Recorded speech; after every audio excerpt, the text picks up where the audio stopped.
자, 최강 자격증 기출문제 이렇게 치면 돼요. 전자문제집 CBT 이렇게 치면은 전자문제집 CBT 사이트가 나올 거예요. 여기 문제 풀기 시작을 눌러보면 펼쳐보면 이렇게 전자문제집 CBT 문제 푸는 게 나와요. 나중에 우리가 공부를 할 때는 한 문제씩 풀거나 OMR 방식으로 풀면 되겠죠? 시험장에서도 상설시험으로 시험을 보기 때문에 자리에 앉으면 문제 풀기를 해서 컴퓨터 활용 능력 문제를 풀 때 이렇게 문제와 함께 답안이 나와서 여기서 내가 어떤 게 맞으면 해당하는 걸 눌러서 답을 체크하고 시험 시간 동안에 문제를 푸는 게 실제 문제 푸는 형식이다 라고 보면 돼요.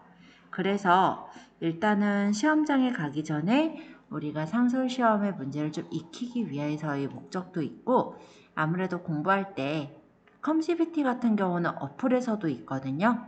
그래서 인터넷만 좀 빵빵한 환경이면, 와이파이가 좀 좋은 환경이면 핸드폰으로도 컴CBT 들어가서 문제를 풀면 되니까 그런 점에서 좀 문제를 좀 풀어주면 좋을 것 같아요. 자, 지금은 내가 설명할 거는 문제랑 답을 보면서 설명을 할 거라 여기 문제와 답 해설이라고 되어 있는데 문제 보기를 눌러주세요. 과목은 컴퓨터 활용 능력을 선택해주고 컴R 2급을 선택합니다.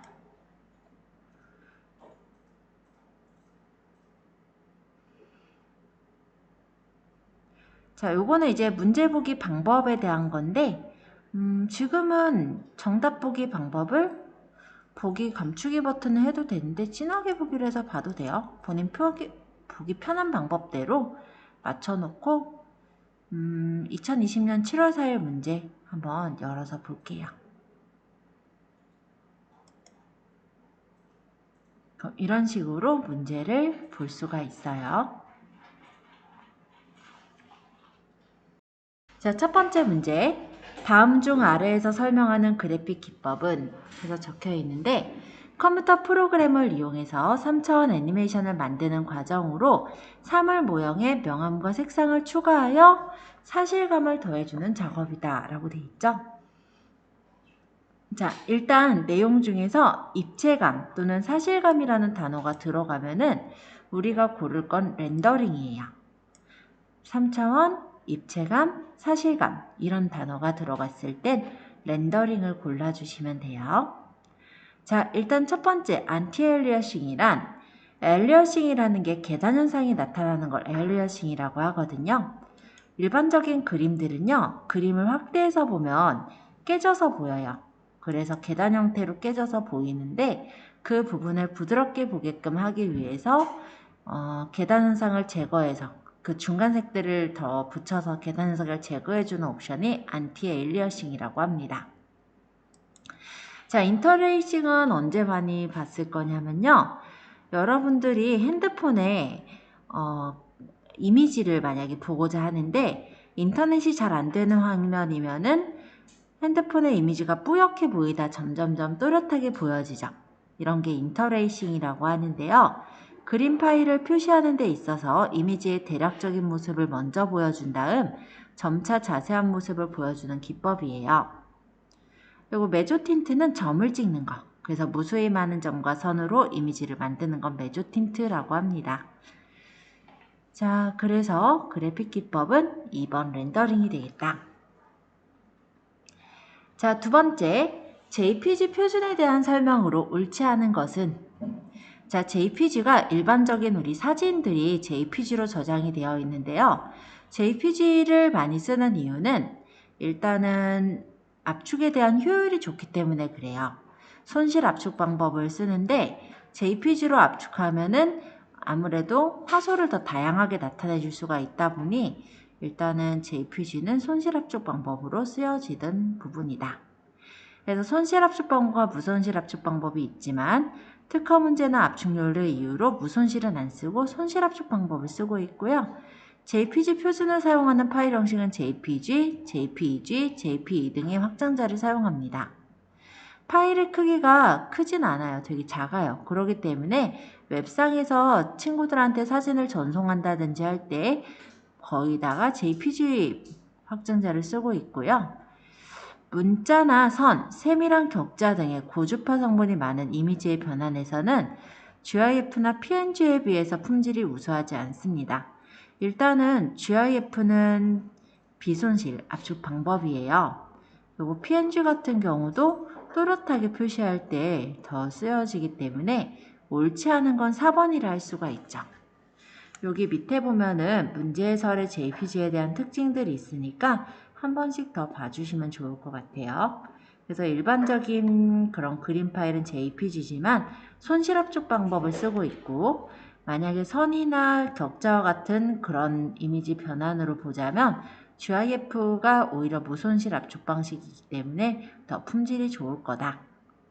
이 정도 설명을 하고 넘어갈게요. 자, 3번. 다음 중 컴퓨터 바이러스의 예방법으로 가장 거리가 먼 것은? 최신 버전의 백신 프로그램을 사용한다. 왜냐하면 바이러스는 자꾸 업데이트, 즉 최신 버전으로 나오잖아요. 그죠?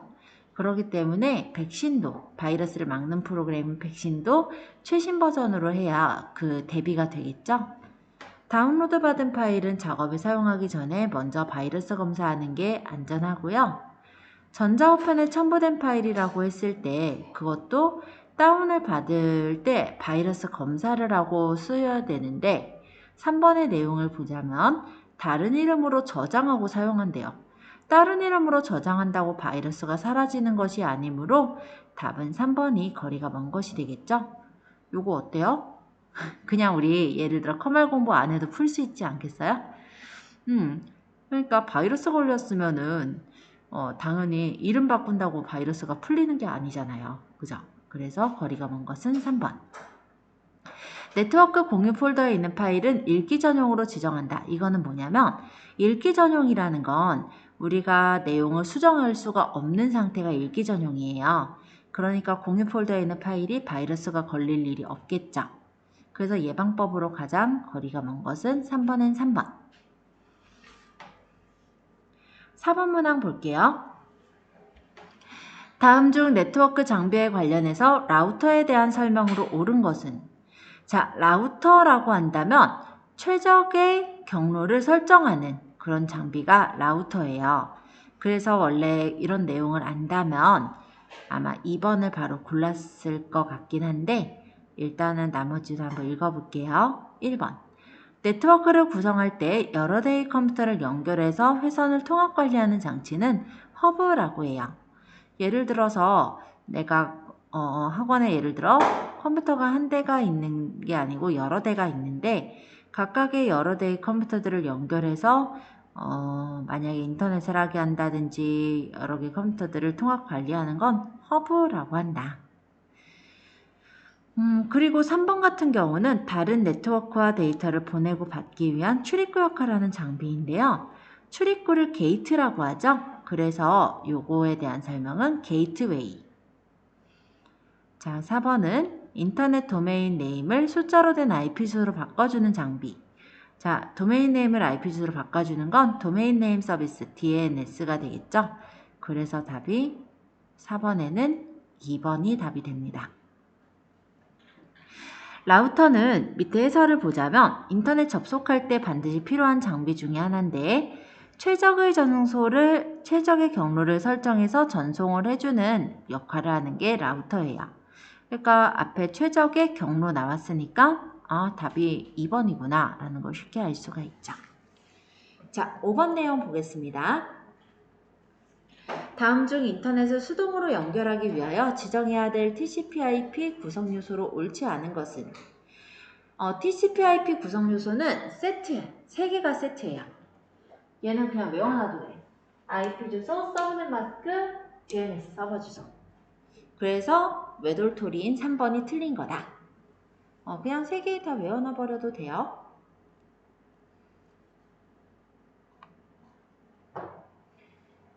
워낙에 시험 문제로 요 세 개가 묶어져서 나올 때가 많아서 같이 알아두면은 좀 쉽게 볼 수 있겠죠. 뭐뭐였어요? IP, 서브넷 마스크, DNS. 자, 6번. 다음 중 윈도우즈에서 사용하는 바로가기 키에 대한 설명으로 옳지 않은 것은? 컨트롤하고 ESC를 누르면 이렇게 시작 메뉴가 나타나요. 이런 메뉴가 시작 메뉴인데 우리가 윈도우즈 키를 눌러도 나오지만 컨트롤하고 ESC 키를 눌러도 이렇게 시작 메뉴가 나옵니다. 자, Shift F10은 뭐냐면 바로가기 메뉴를 표시하는 거예요. 즉 Shift 누르고 있으면서 F10번 누르면 이렇게 오른쪽 마우스 버튼을 눌렀을 때 나오는 바로가기 메뉴가 표시가 됩니다. 그럼 3번의 Alt Enter는 뭐냐? Alt Enter는 예를 들어 내가 요 셀을 찍었잖아요. 셀이란다. 요 아이콘을 찍었잖아요. 이 상태에서 Alt Enter를 쳐보면 이거에 대한 속성이 뜨는 거예요. 이렇게 속성창을 띄우는 게 Alt Enter라고 보면 되겠죠. 그리고 시험 볼 때 해봐도 돼요? 시험 볼 때? 웬만해서는 안 하는 게 더 낫지 않을까 싶은데요. 윈도우즈 로고키와 E자 누르면 탐색기가 이렇게 실행이 됩니다.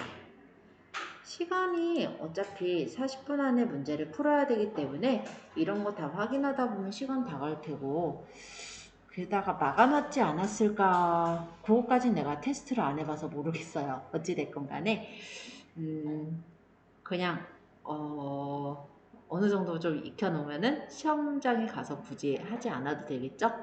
감독관이 보고 만약에 컨닝한다 하면 어떡해? 시험 못 보고 쫓겨날 텐데요. 그거 두려워서라도 안 할 것 같은데 나는. 어쨌든 그래서 내가 되는지 안 되는지 시험장에서 확인한 건 아니라 정확하게는 모르겠지만 원칙적으로는 안 된다. 자, 그러면 요거 한번 확인해 봤는데 옳지 않은 건 그러면 3번이 되겠죠. 요 속성창으로 뜨는 걸로 생각해 주면 돼요. 자, 7번. 다음 중 라디오와 같이 한쪽은 송신만, 한쪽은 수신만 가능한 정보 전송 방법을 무엇이라 하냐? 한쪽 방향에서만 통신이 되는 방식으로 단방향 통신이라고 해요. 우리 TV 보면서 같이 대화하는 사람, 그러니까 TV랑 같이 대화하는 사람은 좀 이상한 사람이잖아요. 그쵸? TV랑 같이 대화를 하진 않잖아. 그런 게 단방향 통신. 그럼 반이중 통신은 뭐냐면 무전기 같은 게 반이중 통신이라고 보면 돼요. 그래서 양쪽으로 송신 수신이 가능하긴 한데 동시에는 안 되는 거예요. 반이중 통신은. 그래서 왜 버스 타보면은 버스 기사 아저씨가 아니면 뭐 공연장 가도 왜 경호원 아저씨들이 무전기 갖고 있으시대. 그래서 어떤 사람한테 송신을 하면은 저쪽에서 이제 수신을 했다가 저쪽에서 얘기할 때 이쪽에서 같이 이제 또 송신을 할 수 있는 그런 구조인데 동시에 같이 얘기할 수는 없죠. 그런 게 반이중 통신이라고 하고요. 전이중 통신은 우리가 가지고 있는 전화가 전이중 통신이에요. 만약에 막 친구랑 얘기하다가 같이 얘기하는 경우도 있죠. 즉 한쪽에서만 되는 게 아니라 양쪽 다 송수신이 가능하고 그리고 동시에도 가능한 걸 전이중 통신이라고 한다. 따라서 7번의 답은 1번 단방향 통신이 되겠습니다. 단방향은 한쪽으로만 수신이 가능한 게 단방향이에요. 자, 그 다음에 8번 볼게요. 다음 중 윈도우즈 업데이트가 속한 사용권에 따른 소프트웨어 분류 유형으로 가장 적절한 것은? 자, 여기서 일단은 버전에 대해서 좀 소개를 할게요. 우리가 게임 같은 거를 한다라고 했을 때 어떤 게임의 업데이트를 할 때 패치를 깐다라고 얘기를 하죠. 그래서 업데이트는 패치 버전이라고 생각해 주면 될 것 같아요. 왜 외국인들이 한국에 왔는데 예를 들어 한국어를 되게 잘해. 그럼 뭐라고 해? 한국어 패치가 된대. 막 이렇게 얘기하잖아. 그런 것처럼 패치 버전이라는 거 업데이트라고 생각하면 좀 이해가 쉬울 거고요. 알파 버전이라는 게 있고 베타 버전이라는 게 있어요. 요거는 어떻게 생각하면 되냐면 알파 버전은 우리가 처음에 어떤 프로그램을 만든다라고 했을 때 그 프로그램이 정말 잘 될지 잘 모르잖아요. 그러니까 이 회사의 부서에서 만든 걸 뭔가 똑같은 회사의 다른 부서에서 테스트를 하는 거예요. 그래서 베타 테스트하기 전에 제작회사 내에 예를 들어 A 부서에서 만든 걸 B 부서에서 테스트하는 목적으로 만든 프로그램은 알파 버전 프로그램이라고 하고요. 여기 지금 바로 나와 있지 않지만 이 밑에 베타 버전이라는 건 알파 버전을 끝내고 나서 이제 정식 버전을 출시하기 전에 소비자의 반응이나 또 우리가 발견하지 못한 오류를 수정하고자 하는 목적으로 일반인 몇 명만 뽑아서 그 사람들에게 공개하는 버전을 베타 버전이라고 해요. 왜? 그래서 뭐 게임 같은 거 보면은 베타 테스터 모집이라는 걸 하고 그거 모집해 놓으면 그 사람들에게만 그 게임을 열어줘. 그래서 게임을 해보다가 문제 있는 부분들을 얘기하면 그걸 검토하고 보완을 해서 정식 버전을 만들거든요. 그런 게 바로 베타 버전이라고 보면 돼요. 그럼 트라이얼 버전이라는 건 뭐냐면 이거는 쉐어웨어랑 좀 비슷하긴 한데 상용 소프트웨어를 그러니까 이거는 이제 우리가 돈 내고 쓰는 소프트웨어를 일정 기간 동안만 사용해 볼 수 있게 하는 체험판 소프트웨어를 트라이얼 버전이라고 해요. 그러니까 예를 들어 내가 포토샵을 하려고 컴퓨터에다 깔면은 7일 정도는 무료로 써볼 수 있게 해줘요. 그게 간단히 말하면 트라이얼 버전. 그러고 7일 끝나면 다시 이제 돈 내고 써야 돼. 그게 이제 트라이얼 버전이에요. 그거가 쉐어웨어도 좀 비슷한데요. 요것도 기능이나 사용기간에 제한을 두고 배포해서 구입을 유도하는 버전이다. 뭐 쉐어웨어랑 트라이얼은 좀 비슷하게 보면 될 것 같은데 두 가지 차이점을 적어 놓은 게 트라이얼은 일부의 기본적인 기능만 사용이 가능하고 쉐어웨어는 대부분의 기능을 쓸 수가 있더라 라고 하네요. 자, 그럼 프리웨어는 뭐냐? 공짜 프로그램.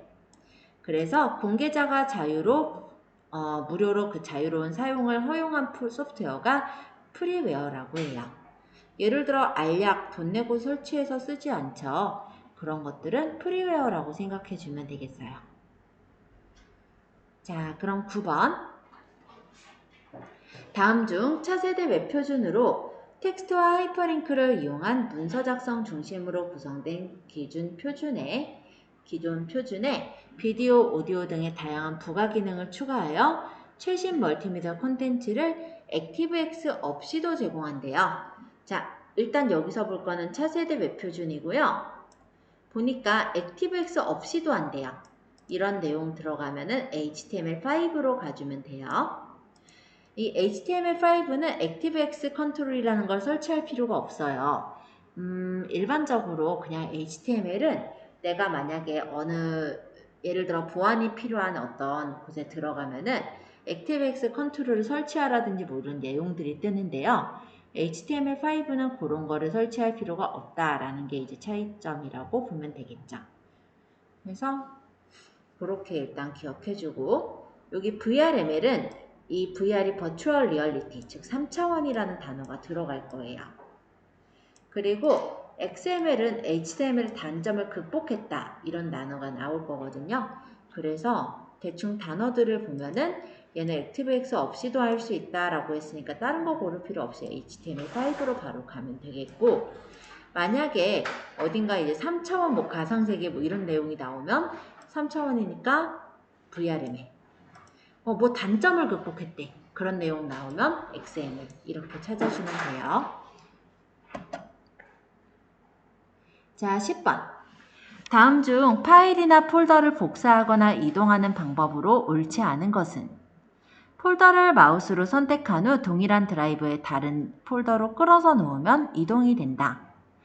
자, 드라이브라는 게 예를 들어서 컴퓨터가 지금 보통 C 드라이브라고 한다면 컴퓨터에다 이동식 디스크를 꽂으면 USB를 꽂으면 그건 뭐 D 드라이브나 E 드라이브 다른 드라이브로 뜨는 거예요. 그렇게 생각해서 보면 될 것 같아. 그래서 첫 번째 내용은 요거야. 그러니까 예를 들어 내가 여기다가 폴더를 한 개 만들어 볼게요. 바탕화면에다가 오른쪽 마우스 버튼 새로 만들기 폴더를 해서 예를 들어 연습이라는 폴더를 만들었어요. 자, 그럼 이 연습도 C 드라이브에 있고 요것도 다 C 드라이브에 있잖아요. 그래서 여기 있는 걸 그냥 끌어다가 이렇게 넣는다면 이 안으로 그냥 이동이 돼서 들어가지게 되거든요. 이따 끌어다 넣을 거니까. 그럼 요 안에 이렇게 그냥 들어가는 거지 복사가 되지는 않죠. 그 내용이라 보면 돼요. 자, 두 번째, USB에 저장되어 있는 파일을 마우스로 선택한 후 바탕화면으로 끌어다 놓으면 복사가 된다. 왜냐면 USB는 드라이브 자체가 달라요. 보면은 내가 USB를 꽂아 놓은 게 내 PC에 보면은 이 로컬 디스크 C 드라이브는 이 컴퓨터의 드라이브라고 본다면 여기 지금 뭐 128GB 이렇게 적혀 있는 요거 내 USB는 드라이브 자체가 이 드라이브가 다르죠. 그래서 여기에 있는 어떤 내용을 만약에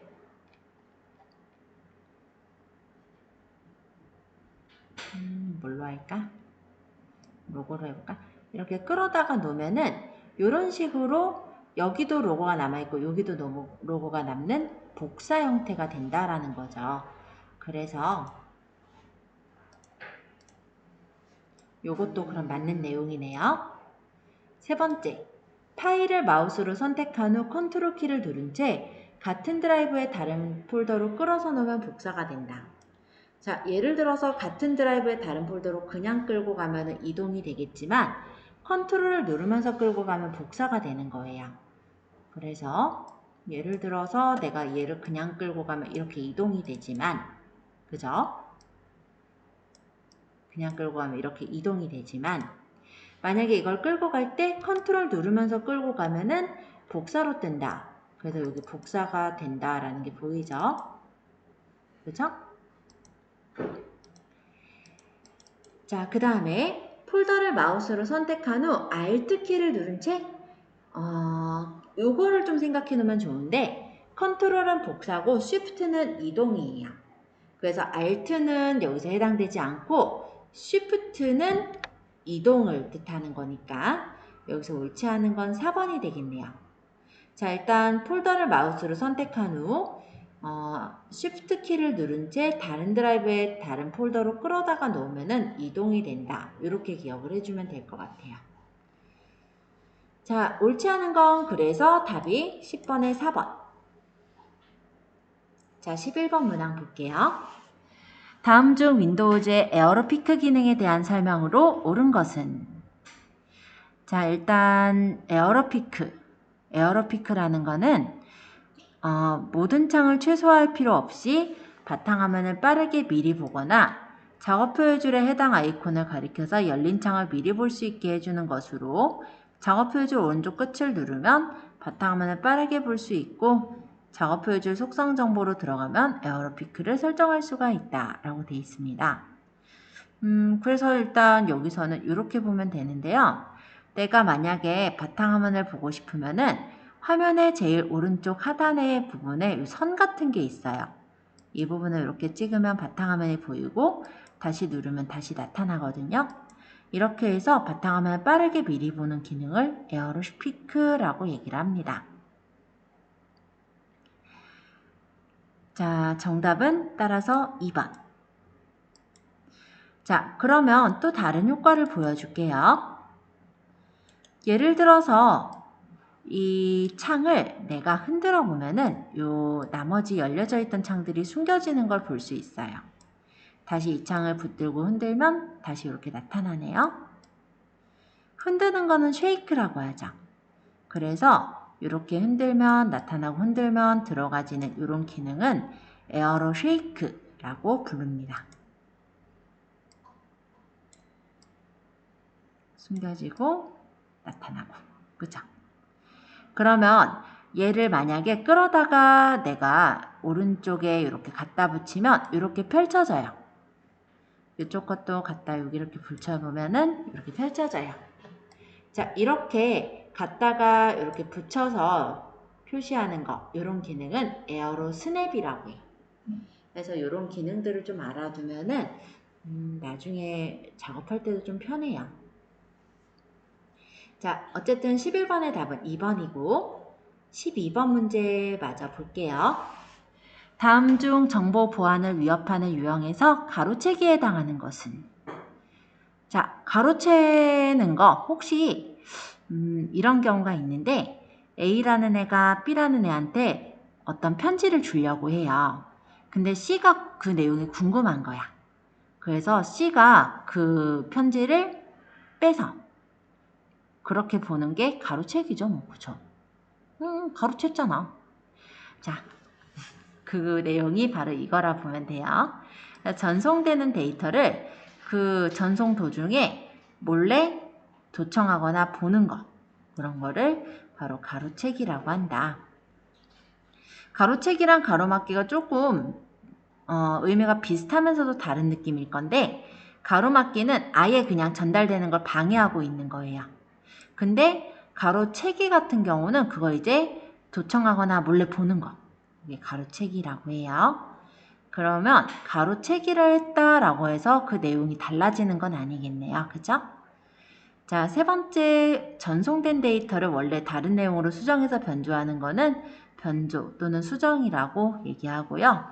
다른 송신자로부터 데이터가 온 것처럼 꾸미는 것은 위조라고 얘기합니다.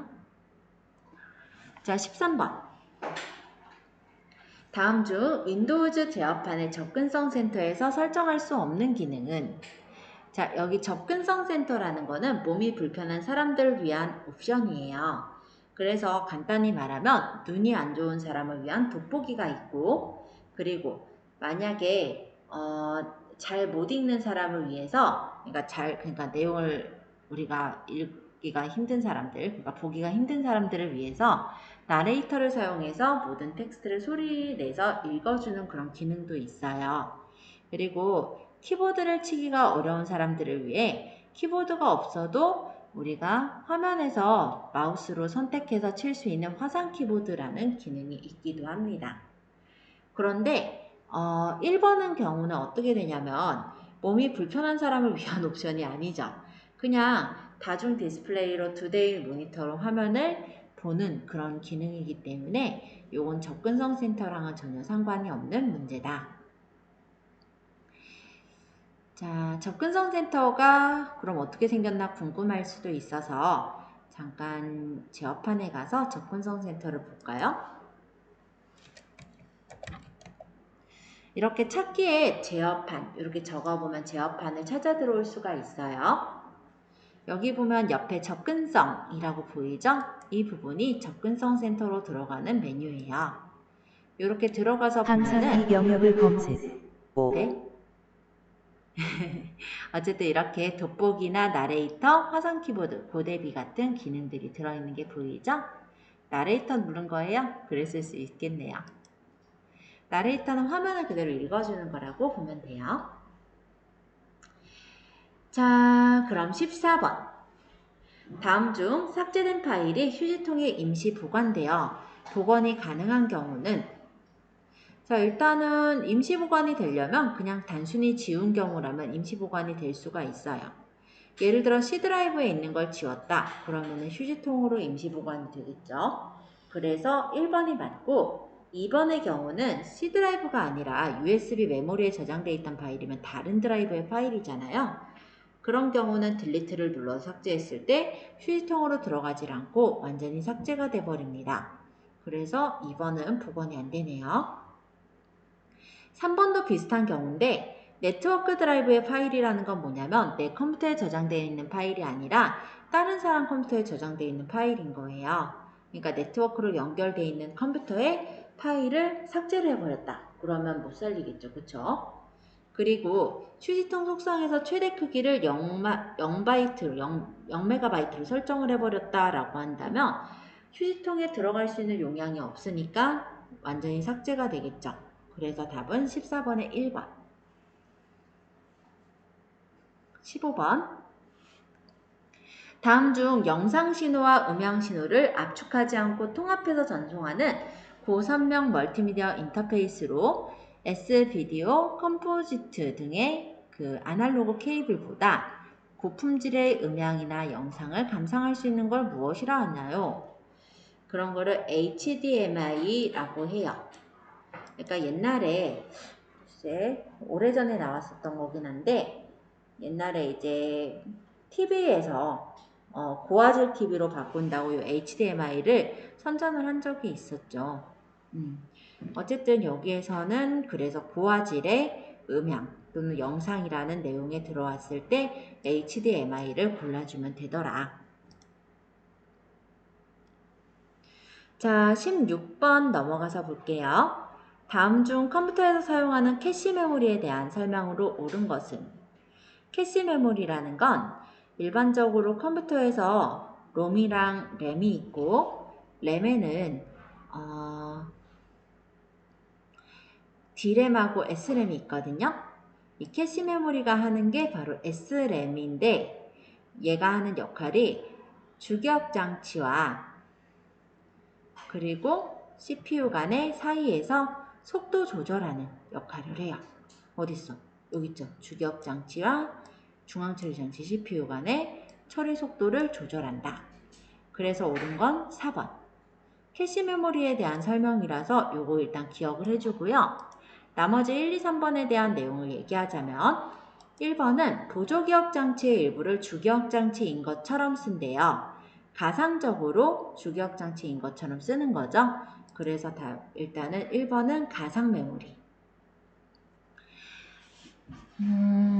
보통 주기억 장치는 크기가 얘는 몇 초로 돼 있었을라나?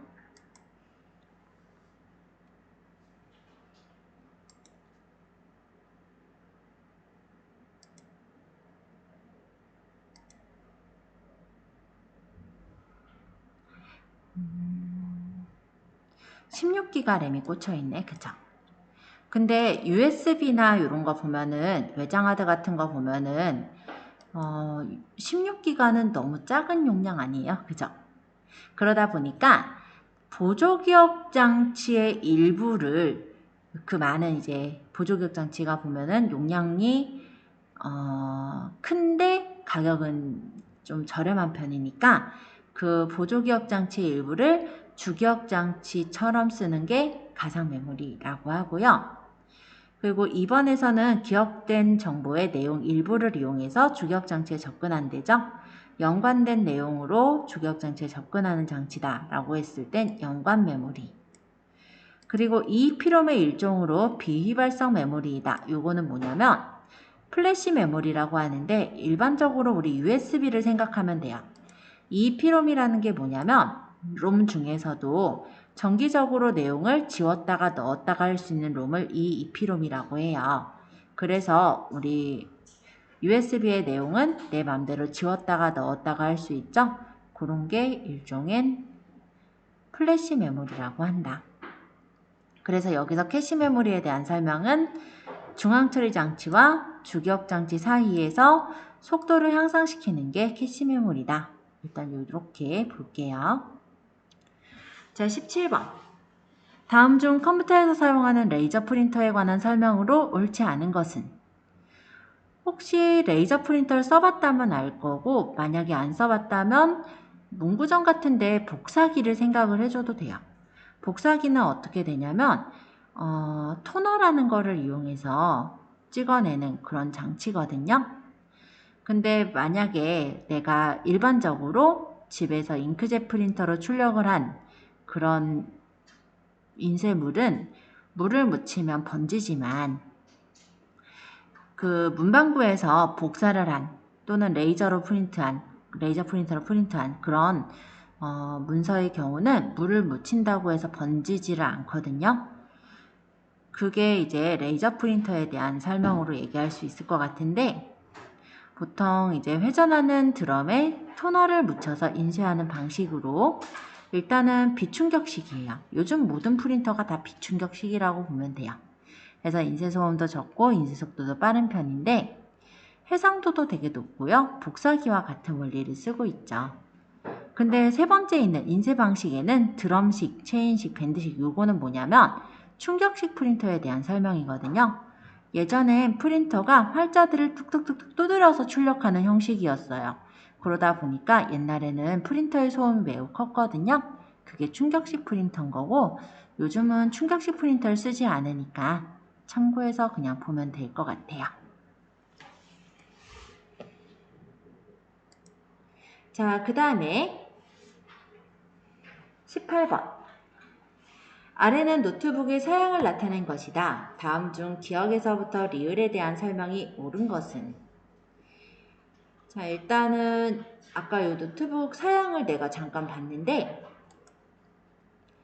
제어판에 보면은 또는 여기 톱니바퀴를 눌러서 보면은 시스템에서 노트북의 사양을 볼 수가 있었죠. 정보로 가면은 사양이 이렇게 나와요.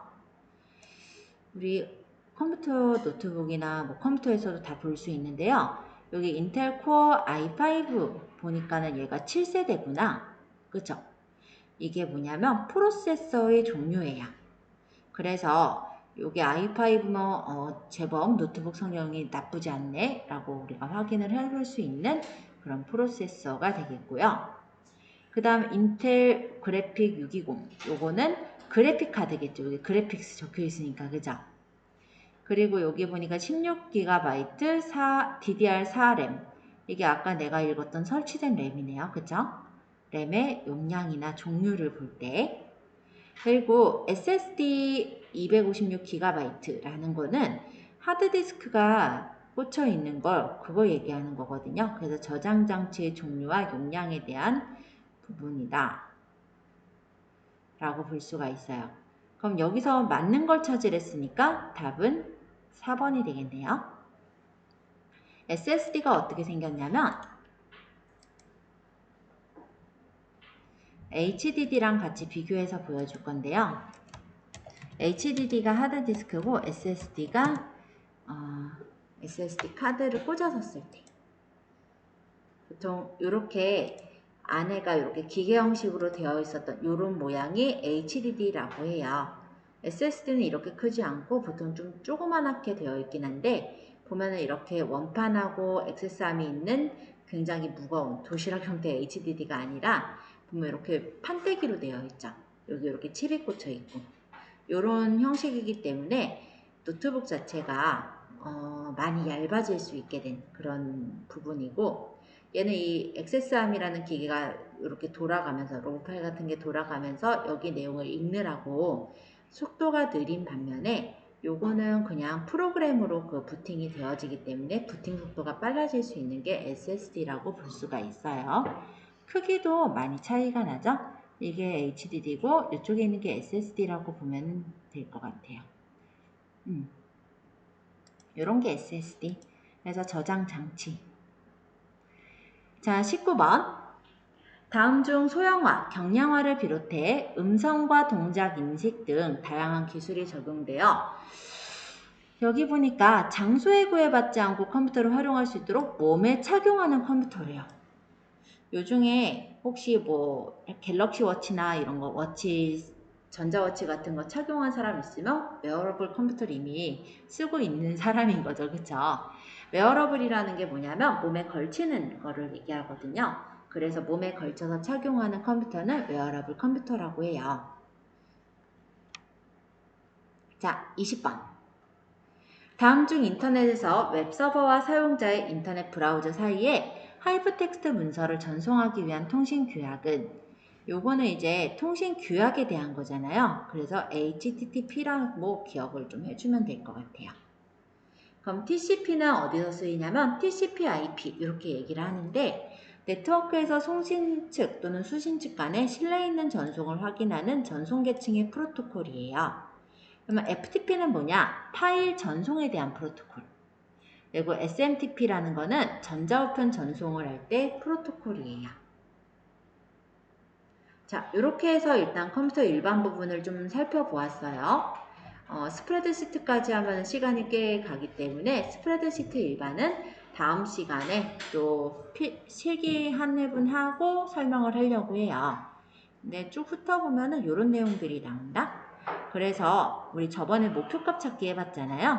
이 목표값 찾기가 어떤 의미를 갖느냐라든지 아니면 이렇게 우리 조건부 서식이나 뭐 고급 필터 같은 거 할 때 적어봤듯이 조건을 어떻게 적어야 돼? 맞게 나오느냐 이런 것들에 대해 물어보기 때문에 우리가 엑셀을 조금 익숙하게 하고 있다라고 한다면 그렇게 어렵지 않게 문제를 풀 수가 있게 될 거예요. 요거 아까 메모도 우리 확인했었잖아요. 그래서 요거 여기 보면 얘는 이제 데이터 표죠, 그쵸? 요런 것들. 그래서 이런 문제들을 다음 시간에는 한번 좀 살펴볼까 합니다. 일단 컴퓨터 일반 부분을 좀 진행하면서 보았는데 할만했어요? 네. 다행이네요. 그래서 다음 시간에는 요 똑같은 문제의 스프레드시트 일반 부분을 실기 우리 문제 한 회분 하고 마저 푸는 걸로 그렇게 할게요. 오늘도 고생 많았어요.